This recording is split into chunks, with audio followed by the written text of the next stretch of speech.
Well, the hospital in Baguio City sounds the alarm as it reaches full capacity for COVID-19 patients.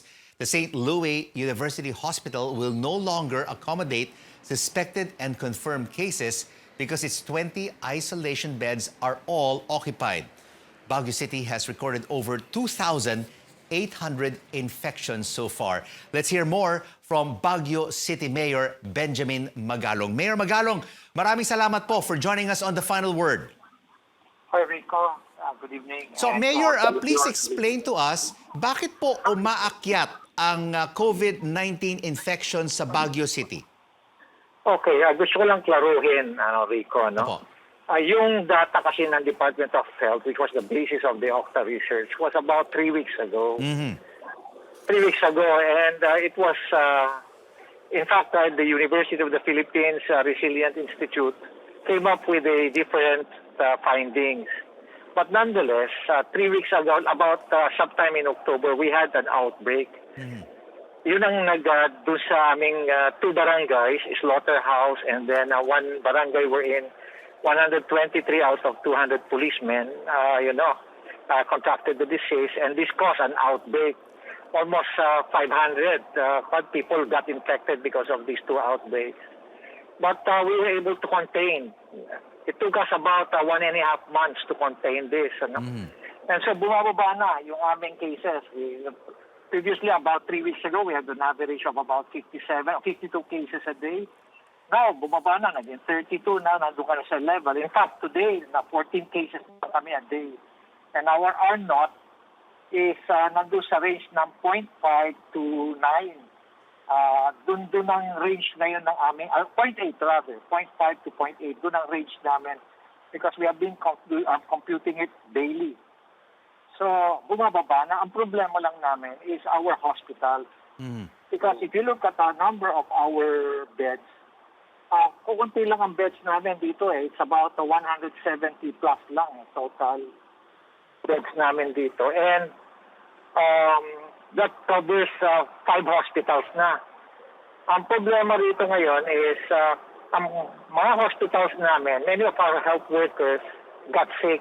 And siyempre, if you are the hospital management, you make sure that you to take care of your health workers even if they're asymptomatic or mild symptomatic. So, you have to place them in your hospital.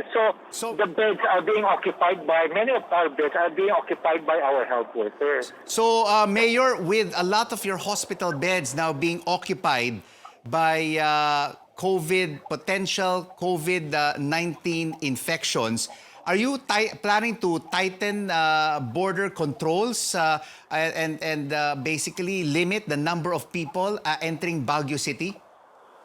If you look at the situation, especially sa Benguet, ang problema kasi is we are now 3 weeks ago we imposed a very strict border control in our borders with Itugon because of the high positivity rate.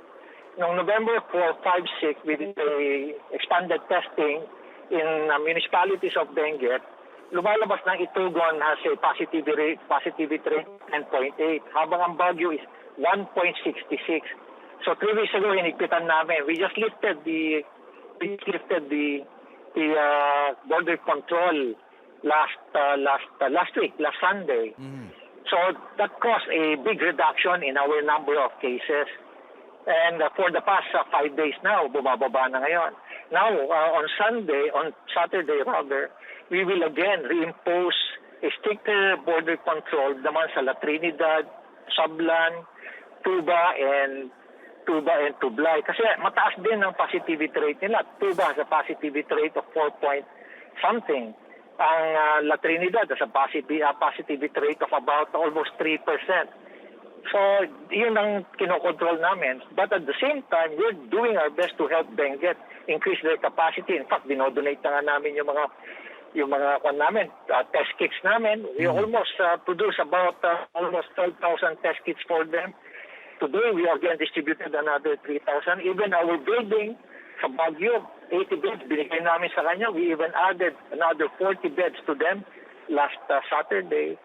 And pati yung mga contact tracers namin, binibigay na rin namin sa kanila yung kanilang allocation. So, Mayor, because helping them will help the city of Baguio. So Mayor, unting-unti na nagbubukas no ang Baguio sa turismo. What Yes, so, at the moment are the limitations? How many tourists outside of your blessed economic collaboration are allowed to enter the city proper? okay, initially we started with 300 a day. Now we increase it to 500 a day. Pero mas in-increase mo sa 500 a day, halos hindi pa rin nare-reach yung 400. And nandun pa rin kami sa range na 300 to 350 a day. But they have to go to they have to go through the process, go to triage, and then get tested. Test. And the mga testing. And Mayor, briefly no, kung gusto namin pumasok sa Baguio City sa mga hindi pa nakakaalam, what kind of test do they have to undergo and what kind of medical certificate do they need to be able to enter the summer capital? Is it a RT-PCR or an antigen test?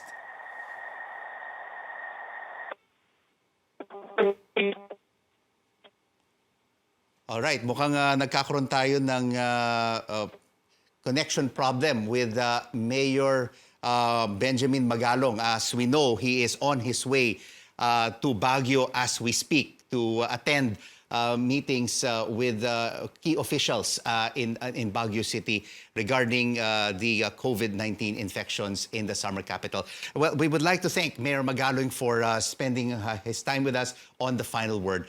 Mayor Benjamin Magalong of Baguio City.